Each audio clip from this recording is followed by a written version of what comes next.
Hi friend. जैसा कि आप लोगों का कुछ सवाल था जिसमें मैं डाउट करने के लिए ये सेल चैप्टर के कुछ टॉपिक को मैं समझाने का कोशिश कर रहा हूँ। फ़िलहाल अभी आप लोगों का दुर्गा पूजा का छुट्टी चल रहा है, लेकिन जो भी स्टूडेंट हमसे जुड़े हुए हैं वो चाहे हिंदी मीडियम के हों या इंग्लिश मीडियम के हों, नीट यूजी का प्रिपरेशन कर रहे हैं, उनके लिए ये टॉपिक बहुत ही लाभदायक होगा। आइए प्रॉपर समझते हैं इसको कि सबसे पहले यदि हम देखें तो यहाँ सेल स्ट्रक्चर के बारे में कहा गया है। कोशिका संरचना क्या है।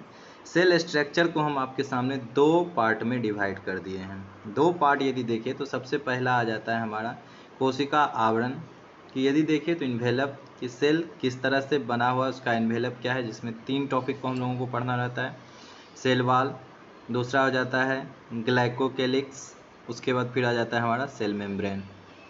तो एक एक टॉपिक को हम एक्सप्लेन करेंगे सेल चैप्टर में। आपको सेल डिटेल से हम काफ़ी पढ़ाएंगे आपको क्लास में भी। इससे पहले का क्लास आप लोगों का हो गया है जिसमें हम प्रोकैरियोटिक और यूकैरियोटिक सेल को समझे थे। डायग्राम से डिफरेंट समझ पाए थे कि प्रोकैरियोटिक सेल क्या होते हैं, यूकैरियोटिक सेल क्या होते हैं।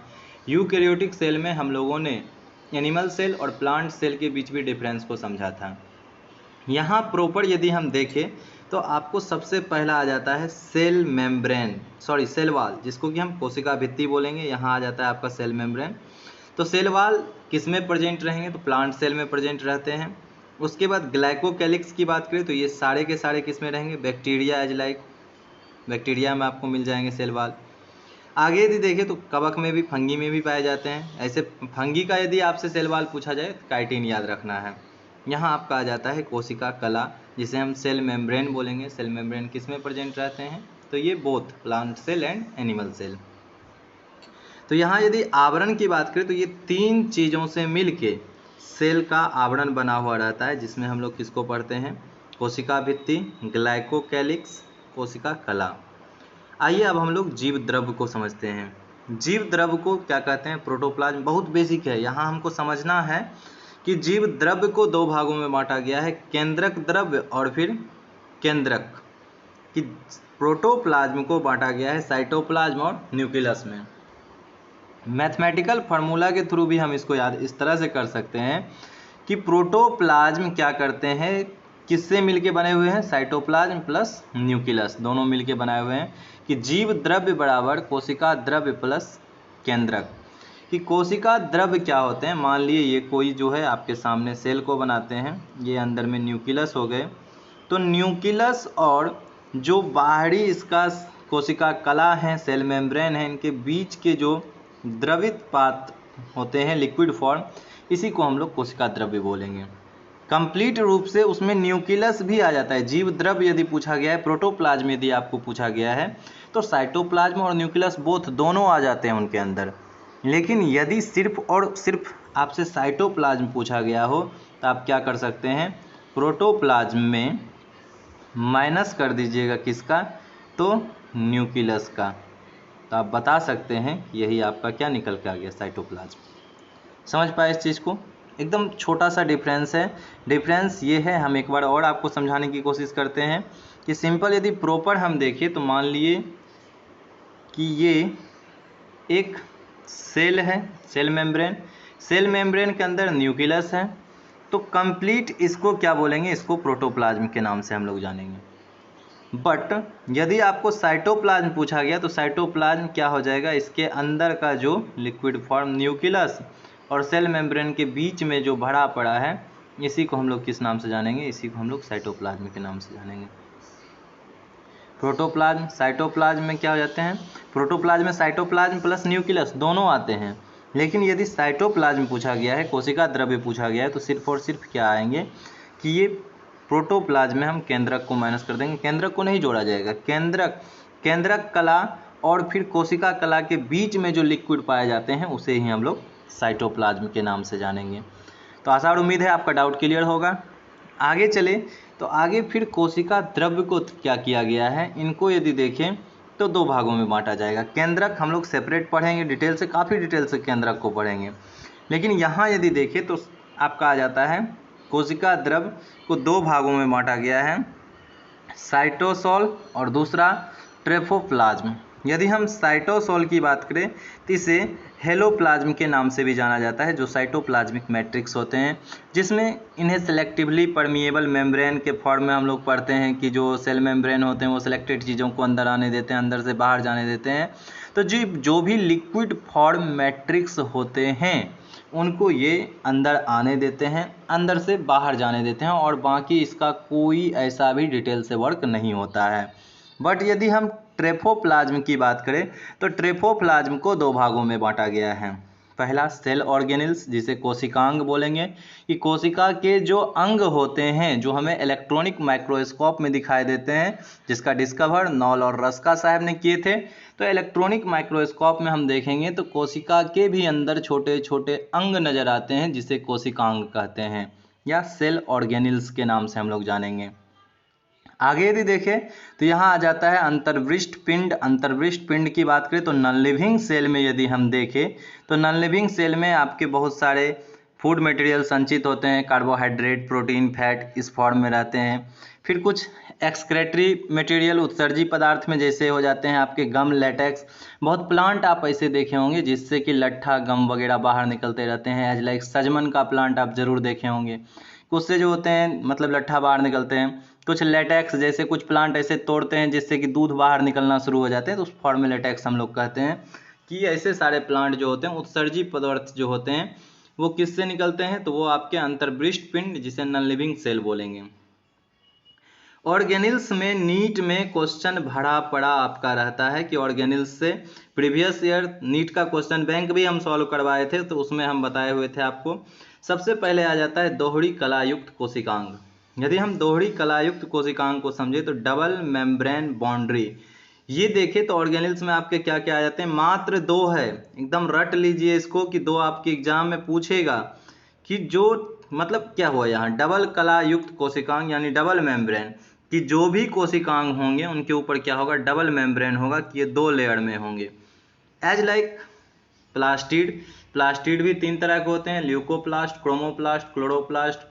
तो उसमें हम देखेंगे ये डबल लेयर को अपने अंदर रखते हैं। और दूसरा माइटोकॉन्ड्रिया। यहाँ से ही एक क्वेश्चन और हम आपको याद करवाते हैं कि दोनों के पास अपना खुद का डीएनए, पर्सनल डीएनए पाया जाता है इनकी खुद का। यानी दो क्वेश्चन आपको एराइज हो गया। एक हो गया कि डबल मेम्ब्रेन बाउंड्री किस में पाया जाता है, तो ये हो गया आपका प्लास्टिड और फिर माइटोकॉन्ड्रिया। लेकिन यदि पूछा जाए अपना खुद का डीएनए किस किस में पाया जाता है, तो प्लास्टिड और फिर आपका माइटोकॉन्ड्रिया, दोनों में खुद का पर्सनल डीएनए पाया जाता है। ऐसे क्लोरोप्लास्ट पूछा जाता है, क्लोरोप्लास्ट में अपना खुद का पर्सनल डीएनए पाया जाता है, जिसे किचन हाउस ऑफ सेल के नाम से भी हम लोग जानते हैं। किसको, तो क्लोरोप्लास्ट को। आगे यदि देखें तो फिर आपका यहाँ सवाल क्रिएट होता है कि single membrane bond. Single membrane यदि हम बाउंड्री की बात करें तो एकल कलायुक्त कोशिकांग किस में पाए जाते हैं, तो ये आपके कुछ सिलेक्टेड, बहुत सारे, कुछ नहीं बहुत सारे, एंडोप्लाज्मिक रेटिकुलम हो जाएंगे, गोल्जी बॉडी हो जाएंगे, लाइसोसोम हो जाएंगे, वैक्यूल्स हो जाएंगे। तो बहुत सारे ऐसे पार्ट हैं सेल के अंदर जो कि सिंगल सेल के बने हुए रहते हैं। मतलब ऊपर से जो बाउंड्री पाए जाते हैं वो कैसा रहेगा, तो सिंगल बाउंड्री। और इससे पहले डबल बाउंड्री सिर्फ और सिर्फ दो में ही है, एक प्लास्टिड, दूसरा माइटोकॉन्ड्रिया। तो ये भी डाउट आपका क्लियर रहना चाहिए, सवाल आपसे नहीं छूटना चाहिए। आगे चलते हैं। अब है कला रहित कोशिकांग, यानी जिसमें मेम्ब्रेन लेस ऑर्गेनिल्स पाए जाते हैं। तो ये क्या क्या हो जाएंगे, तो राइबोसोम हो जाएंगे, सेंट्रोसोम हो जाएंगे, न्यूक्लियोलस हो जाएंगे। तो न्यूक्लियोलस कहाँ पाए जाते हैं, तो प्रोकैरियोटिक सेल के अंदर डीएनए जो सिंगल फॉर्म में पाए जाते हैं उसे ही तो हम न्यूक्लियोलस के नाम से जानते हैं। वहाँ न्यूक्लियस अब्सेंट रहते हैं, बट कि वहाँ न्यूक्लियोलस प्रेजेंट रहते हैं। तो प्रोकैरियोटिक सेल का इस तरह का पार्ट रहता है। तो आपको ये याद रहना चाहिए, राइबोसोम, सेंट्रोसोम, न्यूक्लियोलस। आप लोगों को थोड़ा मे भी हो सकता है प्रॉब्लम हो, हम बीच से टॉपिक को उठाएं, बट ये उनके लिए है जो स्टूडेंट सेल पढ़ चुके हैं।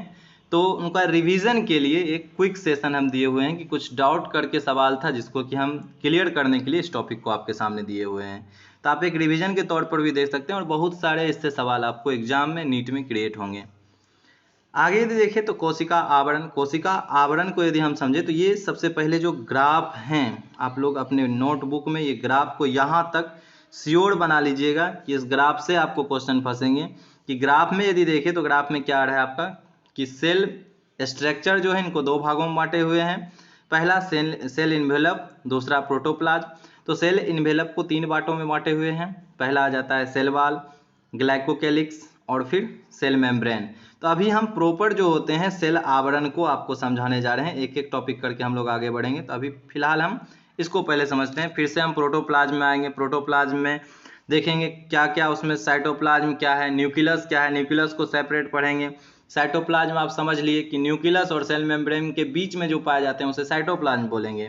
और यदि आपको प्रोटोप्लाज्म पूछ दिया गया हो तो प्रोटोप्लाज्म में न्यूक्लियस भी क्या होते हैं, इंक्लूड हो जाते हैं।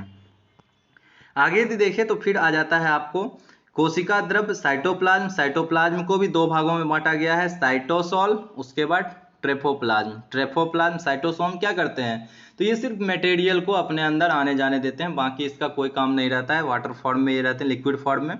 आगे यदि देखें तो ट्रेफोप्लाज्म, ट्रेफोप्लाज्म में को 2 भागों में बांटा गया है, एक सेल ऑर्गेनिल्स और दूसरा जो होते हैं नॉन लिविंग कुछ मटेरियल्स वगैरह आ जाते हैं, कार्बोहाइड्रेट, प्रोटीन, फैट। उसी तरह देखें तो ये सारे क्या रहते हैं, एक संचित पदार्थ जो होते हैं, स्टोर करते हैं फूड मटेरियल को। और वेस्ट प्रोडक्ट में देखें तो उत्सर्जी पदार्थ में आपके गम और लेटेक्स वगैरह आ जाते हैं। और यदि ऑर्गेनिल्स की बात करें तो ऑर्गेनिल्स भी 3 टाइप के, एक जिसमें दोहरा सेल मेम्ब्रेन पाया जाता है, डबल मेम्ब्रेन वाले ऑर्गेनिल्स वाले तो 2 ही हैं, एक हो जाएगा प्लास्टिड और दूसरा माइटोकॉन्ड्रिया, लवक और माइटोकॉन्ड्रिया। उसके बाद एकल संयुक्त यदि देखें कोशिकांग तो इसमें बहुत सारे आ जाते हैं, जो बच गया उसको लगभग हम टिक कर देंगे। और फिर आपको याद रखना है कला रहित कौन कौन से होते हैं, राइबोसोम होते हैं। इस तरह से राइबोसोम आपको नजर आएंगे कि मतलब जो रफ एंडोप्लाज्मिक रेटिकुलम रहते हैं उसके सतह के ऊपर पर ये फैले हुए रहते हैं। सेंट्रोसोम हो गए, सेंट्रोसोम कहाँ पाए जाते हैं, तो ये सिर्फ और सिर्फ एनिमल सेल में पाए जाते हैं, जो सेल डिवीजन के वक्त प्लेट बनाने में, न्यूक्लियस को प्लेट बनाने में ये मदद करते हैं। न्यूक्लियोलस कहाँ पाए जाते हैं, तो ये प्रोकैरियोटिक सेल में पाए जाते हैं। लगभग चीज़ आपको याद ही होगा। अब आइए कोशिका आवरण को समझते हैं हम लोग प्रॉपर कि किस तरह से पाए जाते हैं। तो इसमें सबसे पहला टॉपिक आपके सामने आता है कोशिका भित्ति, सेल वॉल। यदि हम सेल वॉल की बात करें तो सेल वॉल को भी हम इस तरह से समझ सकते हैं कि सेल वॉल को यदि हम देखें तो सेल वॉल में 3 चीज आ जाता है यहाँ, कोशिका भित्ति, ग्लाइकोकैलिक्स और कोशिका कला। अब किस में कौन सा प्रेजेंट रहता है, कोशिका भित्ति की खोज सबसे पहले किसने किया था, तो रॉबर्ट हुक साहब ने किया था। इन्होंने खुद के बनाए हुए माइक्रोस्कोप में कोशिका भित्ति को सबसे पहले देखा और उन्हीं में छोटे छोटे घड़ों को उन्होंने क्या किया, कोसा नाम भी दिया। 1665 ईयर आपको याद रखना है, 1665 में हु डिस्कवर सेल, तो क्या बताएंगे, रॉबर्ट हुक साहब, जो कि डेड सेल का डिस्कवर किए थे। किसमें, तो यही सेल वॉल में। आगे यदि देखें तो आ जाता है फंगी में। यदि सबसे पहले प्रॉपर हम फंगी में पढ़े तो फंगी में ग्लाइकोकैलिक्स ही पाया जाता है, ना ही उसमें आपको सेल वॉल पाए जाएंगे, सेल वॉल, और ना ही उसमें सेल मेम्ब्रेन पाए जाते हैं। वहाँ क्या प्रेजेंट रहेंगे, ग्लाइकोकैलिक्स रहेंगे। ऐसे काइटिन के बने हुए सेल वॉल होते हैं, हम लोग वो अलग से पढ़ेंगे। आगे चले तो प्लांट में क्या पाए जाते हैं, तो प्लांट में कोशिका भित्ति, सेल वॉल पाए जाते हैं और कोशिका कला, सेल मेम्ब्रेन पाए जाते हैं। ग्लाइकोकैलिक्स वहाँ क्या रहते हैं, प्लांट में एब्सेंट रहते हैं, ये भी आपको याद रखना है। एनिमल की बात करें तो एनिमल में बोथ सेल वॉल भी एब्सेंट रहते हैं, ग्लाइकोकैलिक्स भी यहाँ एब्सेंट रहते हैं। सिर्फ और सिर्फ क्या प्रेजेंट रहेंगे, तो कोशिका कला यानी सेल मेम्ब्रेन प्रेजेंट रहते हैं। अब आइए सवाल जो आपके एग्जाम में बनेगा, एग्जाम में सवाल ये आते हैं कि बैक्टीरिया, यदि हम जीवाणु की बात करें तो जीवाणु में सेल वॉल किसके बने हुए रहते हैं, तो आपको हम बताए हुए हैं ग्लाइकोप्रोटीन। ग्लाइकोप्रोटीन भी आपको याद रखना है। ऐसे प्रोटीन आ जाते हैं, कार्बोहाइड्रेट और लिपिड, ये सारे मिलके क्या बनाते हैं, तो पेप्टाइडो ग्लाइकोन। पेप्टाइडो ग्लाइकोन आपको याद रखना है, या तो ग्लाइकोप्रोटीन होंगे या पेप्टाइडो ग्लाइकोन होंगे, दोनों बोथ आंसर सही है। कि आपको पेप्टाइडो ग्लाइकोन भी यदि आंसर में आ रहा है ऑप्शन में तो वो भी सही है। उसके बाद आपको जो है ग्लाइकोप्रोटीन भी सही है। फिर यदि देखें तो कवक में किसका बना हुआ रहता है सेल वॉल, तो कवक में जो सेल वॉल बने हुए रहते हैं ये रहेंगे काइटिन के, जिसे कि हम कवक सेलुलोज के नाम से भी जानते हैं। काइटिन है तो बहुत अच्छा, नहीं तो कवक सेलुलोज भी आंसर हो जाएगा। शैवाल की बात करें तो शैवाल में सेलुलोज ही लगभग आपको मिलेंगे, लेकिन और भी बहुत सारे पार्ट आ जाते हैं, जैसे ग्लेक्टेंस आ जाते हैं, मेगान्स आ जाते हैं, मेनान्स और फिर खनिज आ जाते हैं। तो ये सारे के सारे कैल्शियम कार्बोनेट के बने हुए रहते हैं। तो इस तरह शैवाल में हो गए। फिर देखिए पौधों में, तो पौधों में आप लोगों को बार बार हम रटाते आ गए हैं कि सेलुलोज के बने हुए रहते हैं। हेमी सेलुलोज, पैक्टिन, वो प्रोटीन क्या है, इनको भी हम आगे समझेंगे डायग्राम से। प्रॉपर आइए सबसे पहले हम डायग्राम को समझते हैं। आपके सामने डायग्राम है ये, और डायग्राम को आप देख पा रहे हैं। डायग्राम को यदि हम देखें तो डायग्राम में एक सिंपल सा हम डायग्राम बनाए हुए हैं, जिसमें हम देख सक रहे हैं कि थोड़ा हम कलर करके भी आपको बता दें कि ये सारे के सारे क्या हैं, तो ये सेल वाल हैं। सेल वाल के अंदर बहुत सारे ऑर्गेनिल्स हैं। अब सेल वाल के एक टॉपिक को हम यहाँ से क्या कर रहे हैं, जूम कर रहे हैं। जूम करके यदि हम सेल वाल को देखें तो सबसे पहले मिडिल लेमिला से बहुत सारे सवाल आपको एग्जाम में भी, नीट में पूछा गया क्वेश्चन हम दिखाएंगे आपको। नीट में भी क्वेश्चन पूछा जाता है मिडिल लेमिला से। मिडिल लेमिला के बाद आ जाता है आपका प्राइमरी सेल वाल, उसके बाद फिर आ जाता है सेकेंडरी सेल वाल। तो इस तरह हम देख सकते हैं यहाँ कि अलग अलग टाइप का यहाँ क्वेश्चन हमको दिखेगा कि सेकेंडरी सेल वाल। तो यहाँ यदि देखें तो ये क्या हो गए, ये हो गए आपके प्राइमरी सेल वाल। इस वाले रीजन को हम लोग प्राइमरी सेल वाल के नाम से जानेंगे। उसके बाद इधर भी है ये सारा रीजन। और यदि हम बात करें सेकेंडरी, तो ये सारे के सारे क्या हो जाएंगे, ये सारे के सारे सेकेंडरी हो जाएंगे। तो डायग्राम से भी आप समझ पाए कि सेकेंडरी हम किसे बोल सकते हैं, प्राइमरी किसे बोल सकते हैं। अब आइए इनसे सवाल देखते हैं। सवाल यहाँ ये रहता है कि कोशिका भित्ति सेल वाल को 4 भागों में बांटा गया है। सबसे पहला आ जाता है प्राथमिक कोशिका भित्ति, जिसे प्राइमरी सेल वाल कहेंगे। इसमें हेमी सेलुलोज अधिक पाया जाता है तथा सेलुलोज कम पाया जाता है। ये भी सवाल क्रिएट होता है आपका कि जो प्राइमरी सेल वाल होते हैं उसमें हेमी सेलुलोज का मात्रा क्या रहेगा, अधिक रहेगा, सेलुलोज का मात्रा कम रहेंगे। ये क्या करते हैं, तो ये हार्डनेस, दृढ़ता प्रदान करते हैं प्लांट को। सेकेंड आ जाता है द्वितीय कोशिका भित्ति, सेकेंडरी सेल वाल की बात करें तो इसमें सेलुलोज का मात्रा अधिक रहेगा और हेमी सेलुलोज का मात्रा क्या होता है, घट जाता है। तो ये दोनों के दोनों बोथ कैरेक्टर हैं कि ये हार्डनेस प्रोवाइड करते हैं। सबसे ज़्यादा सवाल आपको मिडिल लेमिला से रहेगा। मध्य पुटिका की बात करें तो ये क्वेश्चन नीट में पूछा गया है। इसमें क्या क्या पाया जाता है, तो कैल्शियम और मैग्नीशियम के पैक्टेट पाए जाते हैं जो कि इनको बनाने में काम करते हैं। इनका वर्क क्या होता है, देखिए मिडिल लेमिला ये वाला पार्ट है, ये वाला पार्ट मिडिल लेमिला बोलेंगे।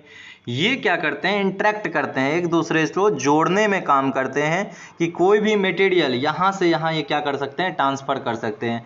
और मिडिल लेमिला के पास एक गैपिंग पाया जाता है। इस गैपिंग को हम लोग प्लाज्मोडिज्मेटा के नाम से जानते हैं। प्लाज्मोडिज्मेटा की बात करें तो ये क्या करते हैं, ये मटेरियल को अंदर आने देते हैं, अंदर से बाहर जाने देते हैं। हर देखिए हर सेल वाल के बीच में आपको जो है गैप नज़र आ रहा है। एक दूसरे से ये इंटरेक्ट रहते हैं, मटेरियल को आने देते हैं और जाने देते हैं। तो आप कहिएगा सेल वाल में सर इस तरह का कॉम्बिनेशन, सेल वाल क्या बढ़ सकता है, घट सकता है। सेल वाल में जो होते हैं प्लाज्मोडिमेटा में इस तरह के करैक्टर पाए जाते हैं और वो कहाँ रहते हैं, मिडिल लेमिला के पास रहते हैं, जो इंटरनल मटेरियल को एक तरफ से दूसरे तरफ आने देते हैं और जाने देते हैं। जिसमें ये बने हुए किसके रहते हैं, जो नीट में पूछा गया क्वेश्चन है कि मिडिल लेमिला जो होते हैं ये बने हुए रहते हैं कैल्शियम और मैग्नीशियम के पैक्टेट से बने हुए रहते हैं। थर्ड किसी में ये पाया जाता है तृतीय कोशिका भित्ति। यदि हम बोले थर्ड सेल वाल तो इसमें यदि देखें तो ये किसके बने हुए रहते हैं, तो जाइलॉन के बने हुए रहते हैं और जिनका ज़्यादा वर्क नहीं होते हैं। ये खासकर फंगी वगैरह में देखने को मिलता है। तो प्लांट में यदि देखिए तो प्लांट में सेल वाल 3 से ही मिलके बने हुए रहते हैं, जो आपको डायग्राम से हम समझा पाए हैं, प्राइमरी, सेकेंडरी और मिडिल लेमिला। तो मिडिल लेमिला से भी आपको सवाल यहाँ क्रिएट हो सकते हैं। तो आशा और उम्मीद है आपका डाउट क्लियर हो गया होगा कि कुछ क्वेश्चन यहाँ से क्रिएट होते थे, तो हम सोचे एक टॉपिक बना के ही बता दें। और सिंपल, यदि आपको बायो पढ़ना है, बायो पटना टीचिंग सेंटर जो आपके नवगछिया में ब्रांच है, आप गूगल मैप पे भी सर्च कर सकते हैं, कॉन्टैक्ट नंबर पे भी आप कॉन्टैक्ट कर सकते हैं।